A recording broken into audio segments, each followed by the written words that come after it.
el doctor Dervis Vandre, la doctora Ana Gascue, el doctor Carreiro, la doctora Sánchez. Necesitamos 2 sillas adicionales.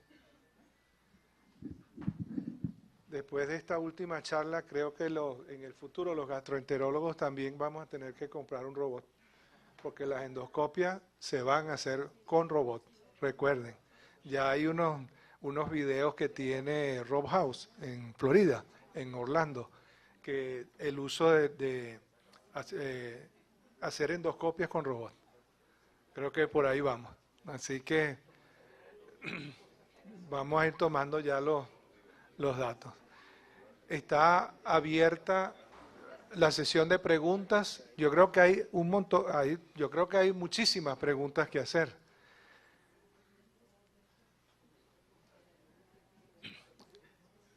Doctora, adelante. Allí está el micrófono.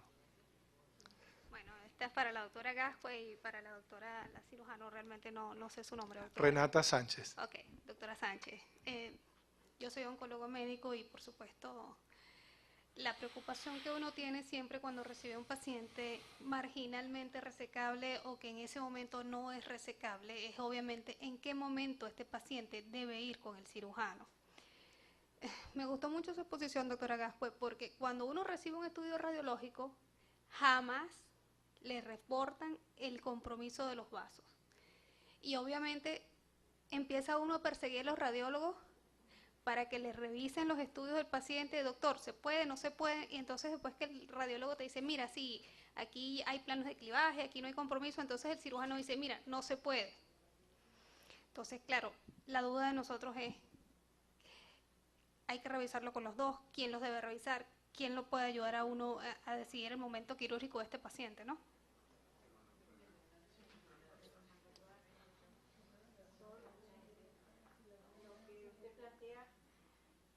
Es frecuente. Lo que dijo el doctor Brandre es verdad. Somos en esto de las imágenes, primero, tecnológicamente dependientes. Segundo, también dependientes del médico, porque cuando nos enfrentamos a un paciente oncológico tenemos que hacer un estudio oncológico. Y el problema que tenemos habitualmente quienes trabajamos en esto, que la mayoría de los pacientes llegan sin referencia clínica a la institución. Yo trabajo en instituciones privilegiadas donde los médicos hablan con sus radiólogos y ya de una vez se planifica el estudio. Ustedes en general mandan un paciente ictérico a donde pueda el paciente llegar o a donde pueda pagar el estudio y eventualmente se van a encontrar con unos estudios de mala calidad donde se va a estadificar el paciente. Así todo en las mejores manos, aún nosotros veamos con todo eso que hacemos un tumor que puede ser resecable, cuando el paciente va a cirugía siempre hay un potencial alto, hasta a veces más del 50%, que nosotros lo vimos, posibilidad de resecar y que no puede ser resecado por todo lo que dijeron los doctores. El ultrasonido endoscópico ha venido a solucionar una parte de eso, pero en un área muy pequeña, muy estrecha, que es el confluente hepatobiliar. Pero el tumor de cola de páncreas u otro tipo de tumores, el mismo colon, hay que evaluarlo bien. Entonces, varias cosas. Tecnológicamente dependiente, hay que tener un buen equipo multicorte, hay que hacer hay que estandarizar el estudio oncológico. El páncreas hay que prepararlo con agua o con leche. Hay que distender bien el páncreas y el duodeno. Hay que hacer un buen estudio trifásico con inyector. O sea, todo eso es necesario. Nosotros damos docencia y tratamos de motivar a nuestros médicos jóvenes que donde lo vayan a dar. Tomógrafos multicorte hay montones. Hay tomógrafos multicorte en todos los CDI, igualitos a los que tenemos en las instituciones privadas. El problema es que no usan protocolo, el problema es que no ponen contraste, el problema es que no usan yodo, el problema es que no usan inyector. El inyector es básico. Una cosa es inyectar con la mano y otra cosa es inyectar a velocidad y tener 3 fases. Hemos demostrado que muchos tumores pancreáticos, porque por lo que dije, o el colangiocarcinoma, son tumores con mucho estroma fibroso y en la primera fase no se impregna. Hay que verlo más tardíamente en la impregnación. Entonces, a veces no es el recurso en el país ha estado. Lo que no está, el entrenamiento adecuado de nuestros médicos radiólogos. el radiólogo tiene que subespecializarse, el radiólogo tiene que contar con ustedes, debemos tener el feedback diario de lo que estamos haciendo, porque si no, nunca se va a lograr, pero se puede lograr. Imágenes como esas se logran. Todo el material que traje es nuestro, a excepción de 2 casos que fueron del libro, todo el material, es más, tuve más tiempo en sacar casos, porque el tiempo era corto para mostrarlo, que lo que tenemos. O sea que se están haciendo cosas. Eso permite una primera estadificación, la segunda es el ultrasonido endoscópico, y la tercera, obviamente, que me imagino que ustedes encontrarán muchos casos con tumores o estadios que nosotros vemos, y ustedes después cuando abren el paciente. Además, el cáncer de páncreas es tan rápidamente progresivo que si el paciente pasa de repente 1 mes o 1 mes y medio con el estudio hecho, después cuando va a cirugía ya ese paciente tiene cambios que no vio el estudio. ¿Alguna otra pregunta? Decir algo, ¿no? No, yo le iba a dar a Renato. ¿Tú vas a decir algo, Renata? Sí, complementando un poco, definitivamente tenemos que tener confianza en la persona a quien le estamos refiriendo el paciente, a quien le mandamos a hacer el ultrasonido endoscópico. Ya vemos claramente que es un estudio operador dependiente, y definitivamente nos ha pasado muchísimo en el hospital que dependiendo de la fuente de donde es el ultrasonido endoscópico, pues a veces dicen que la lesión no está infiltrando los vasos, y llegamos a la cirugía y encontramos cosas que realmente no esperábamos encontrar. Y lo otro punto importante es lo que comentaba la doctora, y es el gran problema que tenemos de que el paciente a lo mejor llega con un estudio de hace 1 mes, a lo mejor está otro mes en el hospital, o está 2 semanas, y a lo mejor las cosas pueden cambiar. Pero definitivamente, si esto es, digamos, y no solamente en páncreas, pero particularmente en páncreas creo que se da más, es sumamente importante el manejo multidisciplinario para tomar las decisiones más acertadas en cuanto al paciente. De tal manera que esta primera fase diagnóstica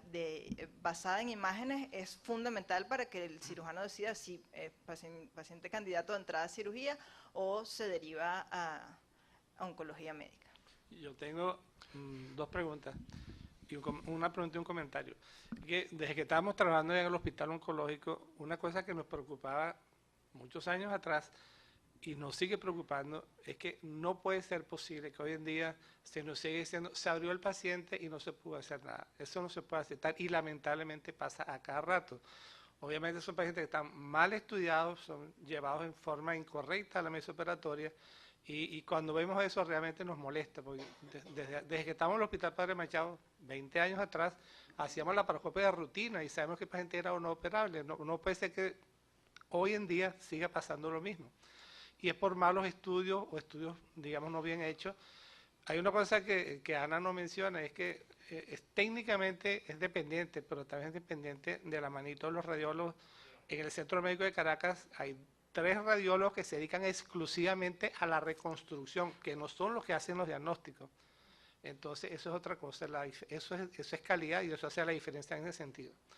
Y la pregunta para el doctor Carrero, que no mencionó sino de pasada, la utilidad de los stents gastroduodenales en la obstrucción.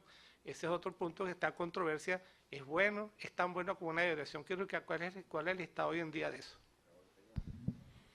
En centros con experiencia es tan bueno como una derivación quirúrgica. Lo que pasa es que es costoso.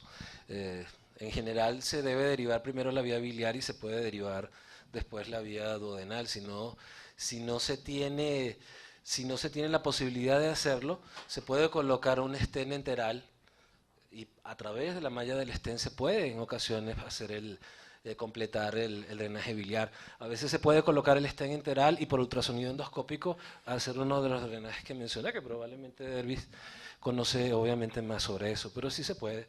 La limitante es básicamente el precio, la disponibilidad del recurso, ¿ok? Pero sí, yo creo que sí. Todo lo que pueda hacer yo es mejor que lo pueda hacer un cirujano. Sí, la doctora Patricia Núñez. Una preguntita mientras Patricia se para desde el punto de vista técnico. Ya me parece. La parte de la pancreatodenectomía, para nosotros es más fácil manejar las complicaciones posteriores a la estenosis cuando hay preservación de píloro, porque la asa es más corta y podemos llegar más fácilmente a la anastomosis que cuando no las hacen. ¿Cuál es la razón para hacerla o no hacerla? Bueno, usualmente en lesiones cuando se trata de un primario de duodeno, claro, pero la respuesta es que depende, el traverso tiende como a hacerse más para lesiones pancreáticas, cuando hablamos de confluente biliopancreática, pero usualmente para lesiones de pequeño tamaño, donde no hay sospecha que pueda haber invasión de la pared duodenal, ¿no?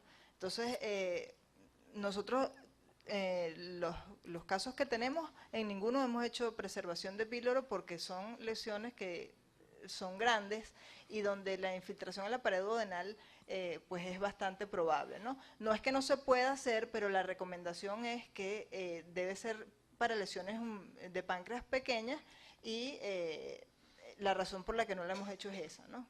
Y técnicamente pues es un poquito más sencilla que hacer la pancreatonectomía estándar. De la pancreático-gastro, ¿dice usted? Bueno, de eso tampoco tenemos experiencia. Realmente para mí fue un hallazgo que lo encontré preparando esta conferencia, pero pareciera que tiene un beneficio en cuanto a fístulas pancreáticas que no, digamos que incluso ha sido ya demostrado por metaanálisis, ¿no? La única inconveniente de la pancreático-gastro es que dicen que hay que tener muchísimo cuidado en la hemostasia, porque aparentemente el porcentaje de sangrados intraluminales es mucho mayor cuando se hace la pancreático-gástrico que con la pancreático-enteroanastomosis. Voy a tratar de preguntar ordenadamente porque realmente me encantó la tarde, han dicho unas cosas extraordinarias todos. Y me quedé enamorada de la cirugía robótica, porque yo desde que era chiquita siempre he sido fanática de la tecnología en medicina. Hay varias cosas que me vienen a mi mente a medida que he oído toda la charla. Primero, la doctora Peñalosa dice, esto no es una enfermedad inmunológica. El páncreas sigue teniendo graves problemas para ser tratado por los oncólogos médicos. Vamos a hablar claro, todavía en este momento, a pesar de toda la nueva inmunoncología que nos está llenando de información, nosotros no tenemos tratamiento en este momento para un cáncer avanzado de páncreas. ¿Y qué es un cáncer avanzado de páncreas? Un cáncer avanzado de páncreas no tiene que ser un tumor con metástasis hepática, con invasiones peritoneales, simplemente el tamaño del tumor o los ganglios. Entonces, sigo con la duda, doctora. Usted habló de la linfadenectomía, digamos, completa, el problema de la diarrea grave, la desnutrición de estos pacientes. Con la cirugía robótica, eso se puede accesar minimizando esas complicaciones, o sea, como que orientando la linfadenectomía que no sea R0, pero que se haga con el drenaje. A lo mejor estoy preguntando algo que ella dirá, señor, usted no sabe nada de esto, pero porque cuando la oigo hablar y vi las imágenes, pienso, bueno, y no es más fácil con el robot disecar y no tener necesidad de llegar a una R0 que a lo mejor me puede dar ganglios negativos y sacar los ganglios peritumorales para evitar la diarrea. Esa es la pregunta que me hago porque me quedé fascinada con la cirugía robótica realmente. Bueno, doctora, fíjese, desde el punto de vista técnico, el robot facilita, gracias a la visión que tiene y a la maniobrabilidad, la realización de linfadenectomías extensas, cosa que se puede hacer también, por supuesto, abierta de manera adecuada o por vía laparoscópica.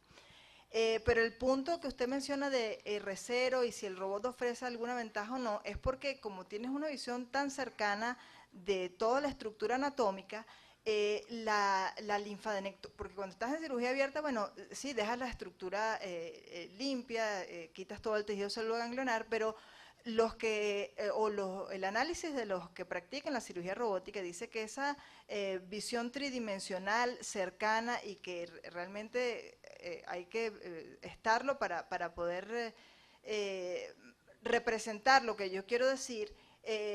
Definitivamente los estudios dicen que sí favorece resecciones R0. R0 que, sobre todo porque en páncreas, ese margen retroperitoneal es el gran problema de las resecciones de lesiones pancreáticas. Entonces, esa visión cercana te permite, aparentemente, pues realizar con mayor seguridad una resección R0 que cuando realizas otro tipo de procedimientos. Y cuando pero no el robot linfadenectomía extendida versus estándar, definitivamente no es que el robot le va a añadir alguna ventaja a esto, ¿no? Y la morbilidad sigue siendo por la extensión de los ganglios que tú estás quitando. Se ha demostrado que cuando se hace por vía robótica, por esa misma visión tan adecuada que tienes, usualmente el número de ganglios resecados es mayor que cuando se hace por vía laparoscópica o cuando se hace por vía abierta. Pero la morbilidad sigue siendo la misma. El robot disminuye la morbilidad, la estancia hospitalaria del paciente, porque es una cirugía, por supuesto, con incisiones mínimas, etcétera, pero no modifica la morbilidad del paciente, tanto en abierta como en laparoscópica por robot, exactamente la morbilidad en cuanto a diarrea, desnutrición, porque implica que reseques una serie de tejidos que tienen fibras parasimpáticas que igual lo hagas como lo hagas, al resecarlo vas a tener esa alta morbilidad. Doctor Parra. Quien les va a hablar no es ningún pesimista, yo soy muy optimista, le puedo dar fe. La cirujana quien hizo una excelente presentación, porque tuvimos la oportunidad de trabajar 3 años. Yo creo que en páncreas hay algo como la idea de la doctora, algo que todavía no se sabe. Nosotros podemos tener un paciente muy bien estudiado, con la doctora Casco, con el doctor todo, y es un tumor, nos dicen, es un tumor de 3 centímetros, no hay ganglio, es resecable. Lo operamos. No, en manos expertas, no hay complicaciones, el paciente marcha bien y la sobrevida miserable. Y eso no es desde ahora, eso es desde hace mucho tiempo.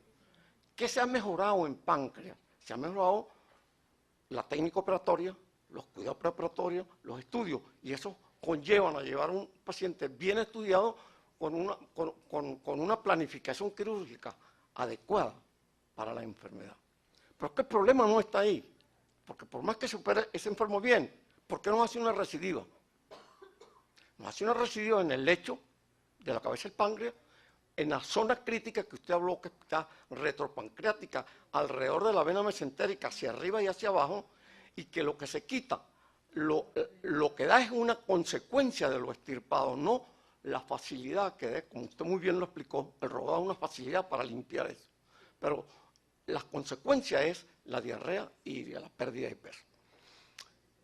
Esto ya desde hace tiempo, yo una vez tuve la oportunidad de revisar un trabajo, no sé si fue hecho en el Anderson, de un patólogo que hicieron un protocolo para estudiar cuáles eran los ganglios que estaban más comprometidos en cáncer de cabeza de páncreas.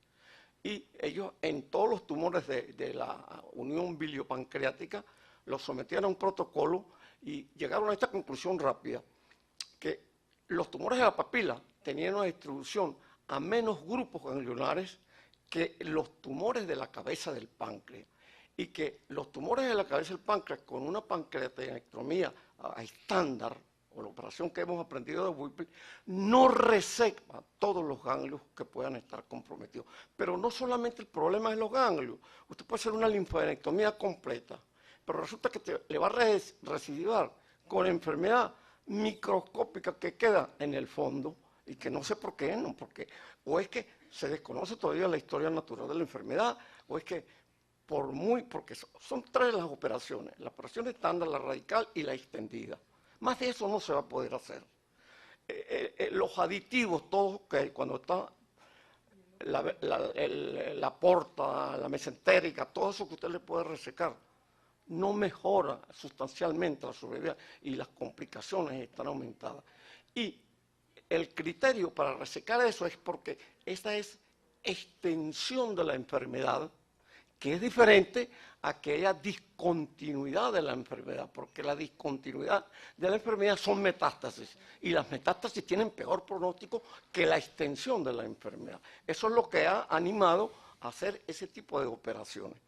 Pero lo que yo creo que está pasando en páncreas es que todavía no tenemos a la mano, y perdone que diga no tenemos o no se tiene a la mano, que sería lo correcto, cómo determinar la extensión de la enfermedad. No solamente la extensión de la enfermedad macroscópica, sino la enfermedad microscópica, para poder planificar lo que se puede hacer quirúrgicamente, si es que se puede hacer, o algo vendrá. Yo siempre soy optimista y pienso que algo vendrá, como la medicina en los últimos 5 años ha avanzado tanto desde todo punto de vista en la terapéutica y en todo. Pero hay algo que se escapa de las manos, por muy bien estudiado y por muy bien operado que esté el enfermo, no hemos podido mejorar la sobrevida de 5 años. Muy bien. ¿Alguna otra pregunta?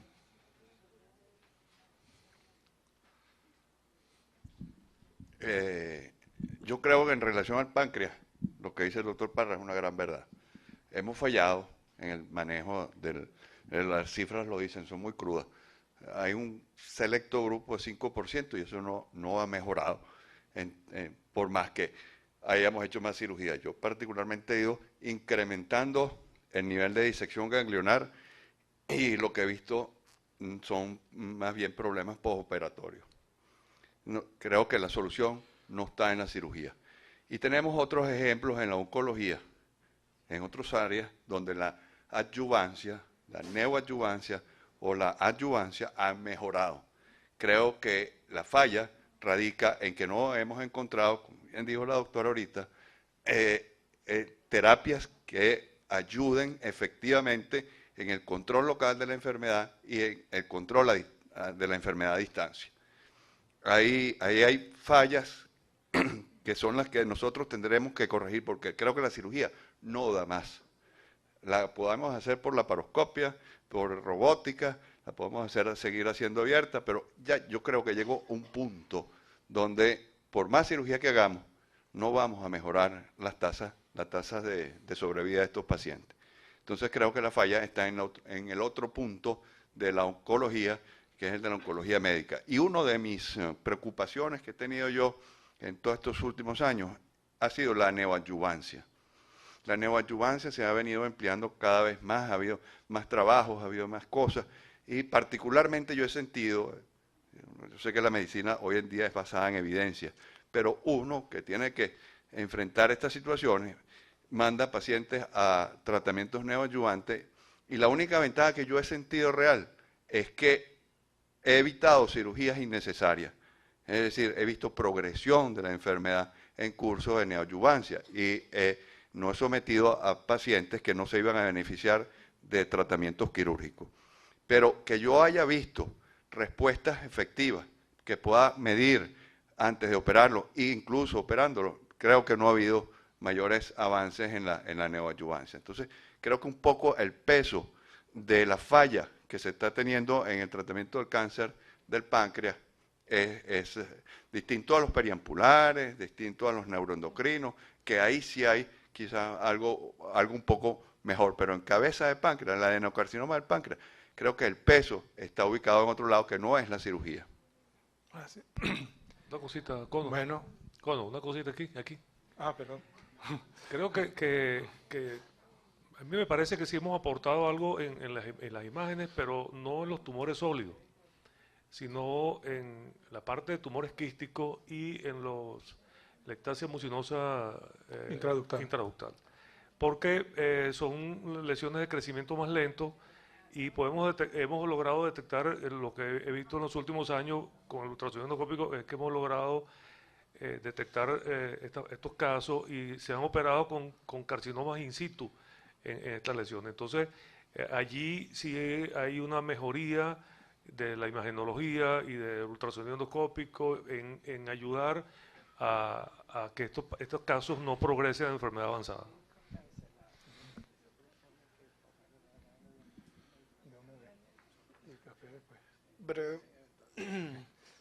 Adelante, doctor Bueno, Botera. El páncreas de verdad, yo no sé quién es el que tiene la deuda, si nosotros con el páncreas o el páncreas con nosotros. Nosotros le damos y él nos da. Y realmente parece que faltara un actor todavía en este juego que no está bien determinado. Mi pregunta o mi consideración va en función a lo que planteaba el doctor Gil, y es que pareciera que ya cirugía más grande no podemos hacer y cirugía más pequeña tampoco. No importa la vía en la que se haga. Entonces tenemos que tratar de enfatizar en los otros elementos. Escoger bien un paciente es indispensable y fundamental. Pero operar el paciente también es fundamental y es indispensable desde el punto de vista de la estrategia y hacerlo adecuadamente. Fíjense que internacionalmente, para que una institución sea reconocida como una institución que puede manejar páncreas, pide 8 casos al año, 8 operados, para que se den cuenta ustedes de lo que significa acumular experiencia en páncreas. Entonces, si yo tengo un páncreas, un problema de páncreas, por favor, no se lo mande a evaluar a cualquier cirujano, envíeselo a una persona que tenga experiencia acumulada, que sea capaz no solamente de participar en la interpretación, sino de operar adecuadamente al paciente en función a esto, a la experiencia acumulada. Eso es como comentario. La otra pregunta es, ciertamente, pareciera que la parte que no es la quirúrgica es la que nos está dando el dolor de cabeza, la doctora Peñalosa. ¿Qué hacemos entonces con un paciente con una lesión de 4 centímetros?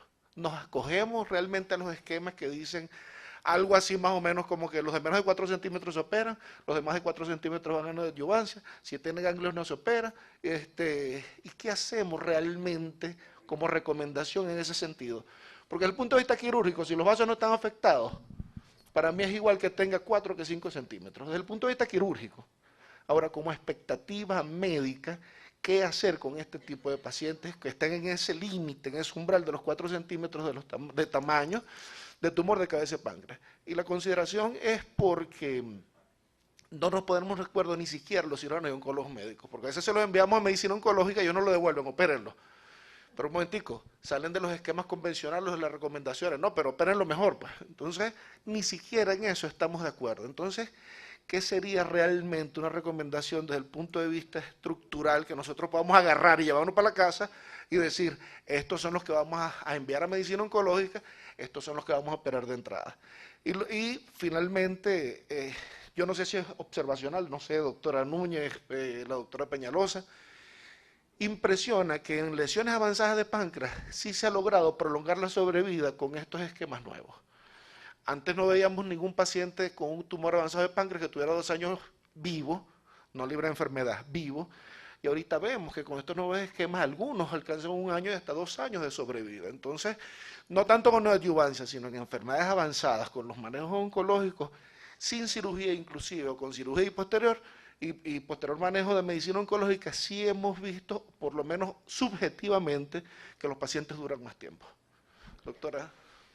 Lo que ocurre es que todavía no está estandarizada la neoadyuvancia como tal establecida para pacientes con cáncer de páncreas de modo formal con evidencia científica. ¿Qué pasa? Se extrapolan los resultados de las poliquimioterapias en enfermedades metastásicas, que como vieron en el resumen, las tasas de respuestas más altas las da, y de acuerdo al estudio ACOR, el FOLFIRINOX de un 30%, que no es nada despreciable, y el EMPACT con Abraxane y gencitabina de un 20%.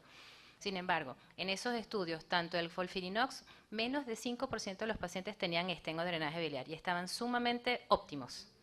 Y en el otro estudio, al menos 20% de los pacientes tenían un estén biliar. ¿Por qué? Porque estos esquemas también suponen hepatotoxicidad.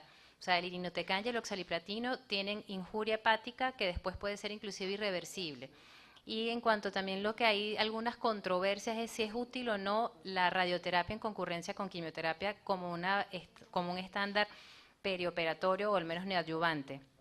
Tampoco hay data densa, sólida. ¿Por qué? Porque hay unos estudios, la experiencia del Hopkins dice que sí, al menos un 20 a 30% de los pacientes se lograron hacer resecables combinando gencitabina con fluoracilo, alternantes primero gencitabina, luego fluoracilo con radioterapia.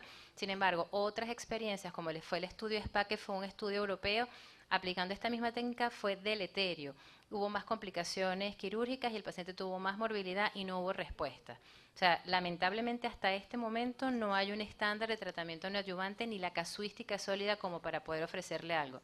Sin embargo, si el paciente tiene una laparoscopia previa, que al menos a nosotros nos dé la plena certeza y convicción de que no es metastásico y potencialmente resecable, y el paciente reúne un estado de desempeño óptimo, una función hepática y las condiciones que más o menos se aproximen al tratamiento y contemos con los medicamentos, se le pudiese ofrecer bien sea el FOLFIRINOX o la gencitabina unida al albúmina, el paclitaxel unido a la albúmina con la gencitabina. La última pregunta. Sí, pues ya... Yo se lo dije que iba a ser de la mesa redonda en cuanto a la pesquisa de cáncer de páncreas. Yo sé que no es el tema, pero me parece importante. Si se puede detectar antes de que se campe, como se hace en colon, como se hace en otras partes.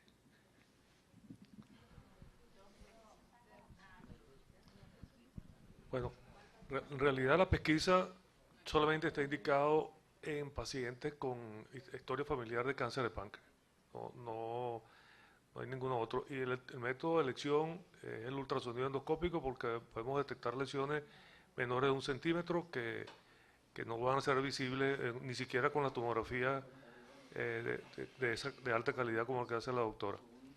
Entonces, pero esa es la condición, la historia familiar. Ahora,